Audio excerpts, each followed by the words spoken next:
Au menu de ces initiatives, de la solidarité, des échanges et beaucoup de partage, c'est ce que viennent chercher les clients de la Loupiote, un bar associatif d'Aurillac.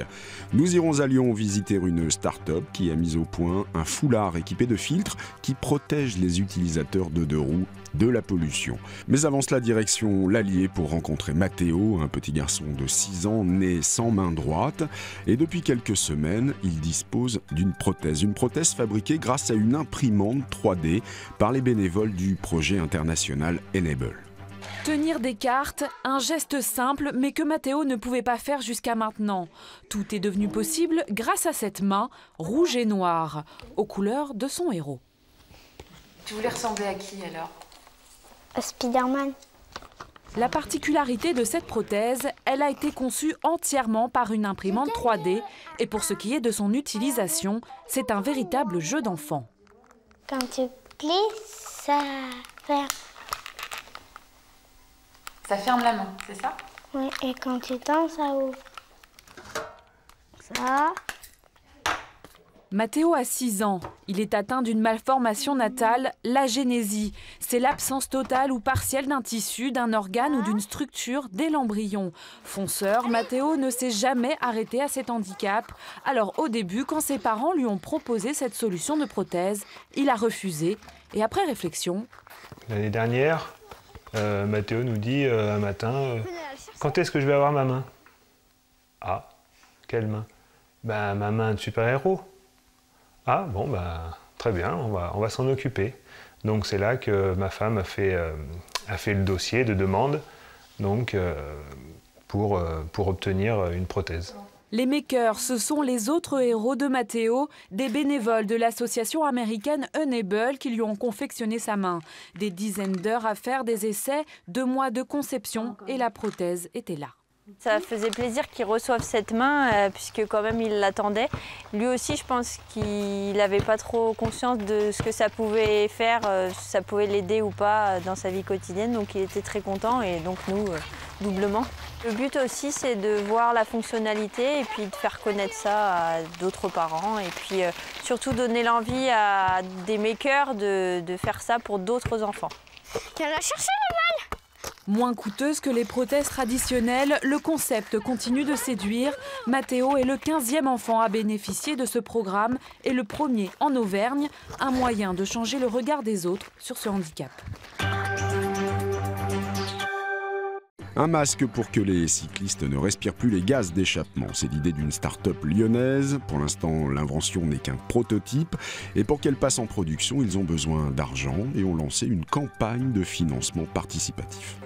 Il y a 2 ans, Caroline Van Rettergem gérait un salon de mode professionnel. Elle se rendait au travail à vélo. Il y a eu beaucoup de pics de pollution en mars 2014. Et à ce moment-là, je suis allée voir mon médecin en disant j'arrive plus à respirer. Ils m'ont dit c'est à cause de la pollution de l'air. Du coup, j'ai essayé de me protéger, donc j'ai acheté des masques anti-pollution qui existaient sur le marché. En plus de les trouver pas très esthétiques, je me suis vite rendu compte qu'ils n'étaient pas très confortables et pas très efficaces en me renseignant un petit peu.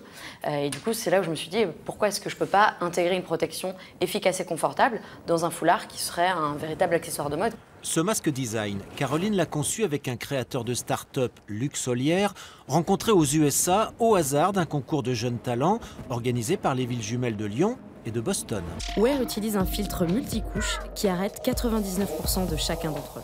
Leur invention filtrerait les plus fines des microparticules, mais pas que. Le foulard vient avec une application mobile qui permet à l'utilisateur d'être prévenu en cas de pic de pollution, d'être prévenu au moment où il rentre dans une zone très polluée, voire aussi de prévoir ses trajets en fonction de la pollution. Caroline et Luc se sont associés à une expert comptable, Anne Végreville, qui comme eux a mis dans l'affaire jusqu'à son dernier sou. Ils ont lancé un crowdfunding, un financement participatif. Objectif, prévendre 200 masques et prouver aux banques la viabilité du produit. Les banques actuellement ne nous suivent pas. On a entamé plusieurs démarches. Là, on est encore en train de parler avec la BPI, par exemple, pour avoir des prêts d'amorçage.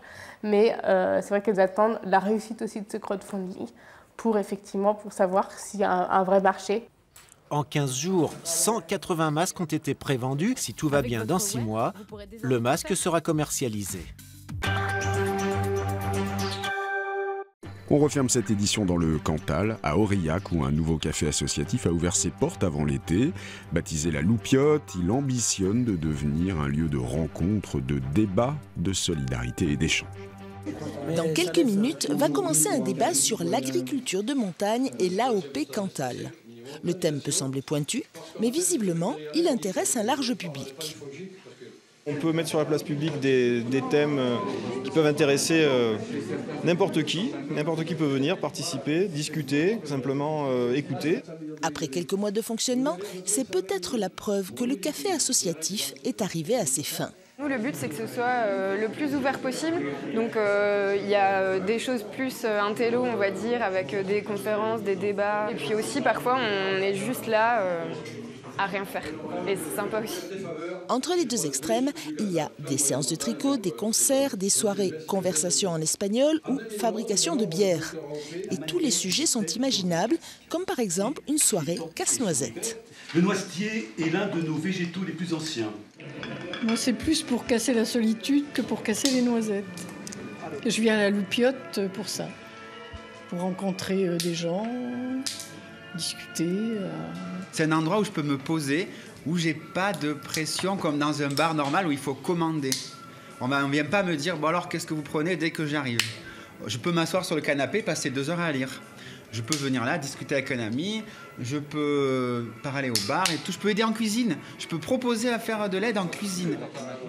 Le café La Loupiote d'Aurillac n'ouvre que quelques jours par semaine.